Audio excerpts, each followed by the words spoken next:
Hey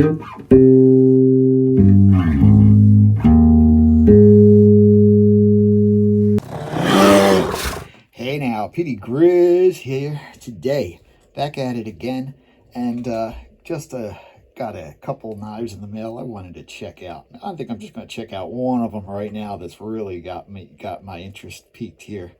So what we got here is this lovely little Remington Junior Scout.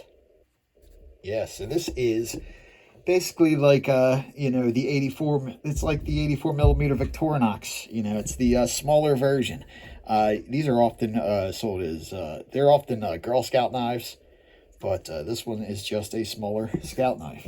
So the regular size Scout knife kind of doesn't really you don't really notice the size until you really put it next to a regular Scout knife and you see, wow, that is a wee little Scout knife.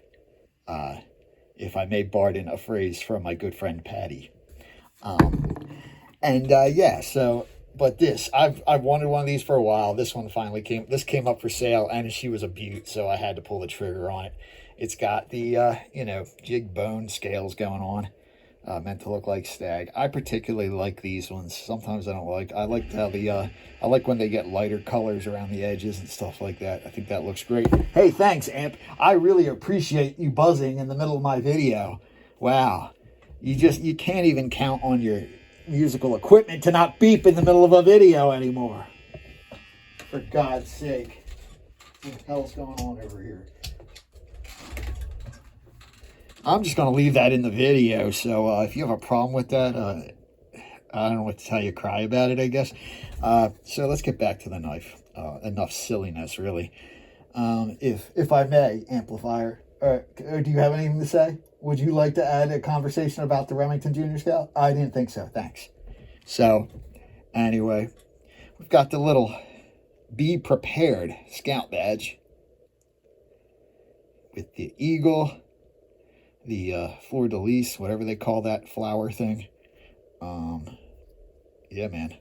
Notice the bolsters aren't lined on this one, like the full-size Scout. This one also has steel liners instead of carbon steel liners, carbon steel everything, instead of the brass liners and spacers and whatnot. So, on the front, since there's no back, we've got, first up, the can opener. Yes, this is another one of them two-piece can openers. And it's a wee little one, too. I mean, I like it. It's adorable. It's like everything on this knife is just freaking cute, you know? Very kawaii. Yeah, so, boom. You can even see the Remington branding with the line underneath. Can't really make out the patent number. Kind of can on that one. But, I mean, that's pretty small for typeface anyway. Next up, we've got, bam, look at that beautiful long flathead screwdriver with the cap lifter. Again, there is a slight point chisel tip. There is a slight tip to this. I don't know what the story is. Maybe that's just how it's stamped and they just never finished it. That's probably what it is. When they get stamped, the sides, the ends get pinched in a little bit, but then they usually grind them flat for whatever reason. They just left these ones. They just left these ones as they came off the machine, I guess. There was no machining needed. One thing I forgot to mention on this Scout the other day, the tip of this has been messed with. Somebody either broke it off or shortened it, or twisted it up and shortened it up. But this tip should have come out like at least another 1/4 of an inch. Next up. Man, it's hard to stretch out these videos when they only got 4 tools. I'm barely going to hit my 8 minutes. Next up, we got this lovely little punch. I really like this Remington punch. I don't know what it is about it. It's just, this feels like a hell of a weapon. I mean, you could shank the crap out of somebody with this thing for sure. I mean, you'd core a hole right out of them. I mean, they're just a great little punch. But I mean, as far as a leather punch, you know, you may not know this. I grew up on a horse farm. And in our garage, when I was growing up, instead of having a garage, we had a tack shop. We sold horse feed, we sold hay, we sold saddles, bridles, tools, leather working stuff, dye, all kinds of crap. But we messed with a lot of leather stuff, and these punches like this are great because they what happens if you just have a wedge shaped punch like this, when you pierce it through, it's just pushing all the material out. It's not actually cutting it. So what happens is it kind of closes up. It can be hard to get the buckles through them and stuff. When you do this, you do it one way like that, and then you do it another way like that. You turn it around 180 degrees, and it basically punches out an oval shaped hole that's the perfect size for belt buckles and harnesses and all that stuff. So that's why that's what makes this a punch to me, and what makes this an awl. An awl basically just jams a hole in something. A punch punches out a piece of material, if that makes any sense. Now, I'm nitpick. This is semantics, and it's not like I'm going to correct somebody if they go, oh, that's a punch. It's an awl. It doesn't matter. It's a reamer, punch, awl. Call it whatever you like. I don't matter. I'm just saying, in my distinction, I will call this a punch. I will call this an awl. And I will call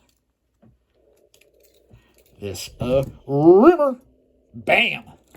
I don't know why I do that, but it's become a thing now, so I got to keep on doing it, I guess. But anyway, yeah, man, this Remington punch, along with the Boker punches that have the machined surface in here, I just really dig that punch. It's just something great about it. That one's a little bent. I'll straighten that out. Some of these knives need a little work when they come to me, and I tune them up nice. Tune them up real nice and tight. Everything. This one's got great action, man. I just couldn't have asked for a better example. This is a model, I don't know if they have it on here. Yeah, they do. RS 4233, I believe, is the number. Now, this is an RS or R. I don't know. It's just an R, I think. I think it says RS. I don't know. It's either R or RS, but it's 40. This is a 3333 is the full-size one here. So those are the Remington part numbers. This has the Remington UMC. The other Scout knife, you couldn't even, I didn't even bother. Somebody asked me why I didn't show the stamps. It's because you can barely see the stamps. So I didn't even bother. That knife has been so, that knife has seen some shit. So it's in rough shape. But if you notice real closely, you can just barely make out the USA on the outside of the circle here. So made in USA, which means I believe this is the stamp that runs from like 1924 to 1933 or something like that, if I'm not mistaken. I'd have to look it up again. I haven't looked at this Remington stuff in a minute, despite the fact that I'm just starting to get their knives. I was reading up about it a couple weeks ago, and then I kind of lost interest. And then the knives started showing up, and now I'm interested again. Funny how that works. We've got the long pull, the swedge. I mean, this is just a lovely little blade. I love the shape of this blade, the profile, the tip. Everything about this is right up my alley. The long pull. Now, here's something I'd like to throw into the knife community. When we're all from I don't have an example close by. I'm sure I got one somewhere in my collection. I'd have to find it. But a match strike pull. A match strike pull, to me, is basically a nail file. If you saw some of those knives I showed that had the slotted files on them where your finger stays in, that's the same thing with those match strike pulls. So I believe that's what the match strike pull is really for. It just gives you a nail file, basically. I'm sure it'll strike one of those old matches, those strike anywhere matches that have the carbides on top of them or whatever it is on top that gives them the friction to start. But man, just listen to this guy. Great action. Great walk and talk. As the cool kids say, I'd say the pull is a salad. Probably a 6.5, which for me means it's a fairly sturdy, a substantial pull. One that feels that 6.5, that area 6.5 to 7 is what I consider the sweet spot for me for pulls. Anything getting in with 8 is the most I like. 9 would be the most that's tolerable, and 10 would mean I actually need something else, an implement to get the tool out. So that's my rating system for the pull-on knives. Anyway, I think I've rambled enough on this guy. You know what? I got this guy out. Let's show a little bonus knife here. I like to throw a little bonus in. I like to give you your money's worth, even though you're not paying me nothing. But what we got here is a Bell telephone knife. I assume this would have been given to a lineman, you know, a phone guy on his, like, you know, 50th anniversary, maybe something like that, 25th anniversary with the company. You know, I don't know. It could have been to commemorate some milestone. It's got the state of Connecticut on it, I believe, if that helps. And, but what I wanted to show this knife for is that this is something called gold filled. Now, we're all familiar with gold, you know, solid gold and gold plating, but what is gold filled?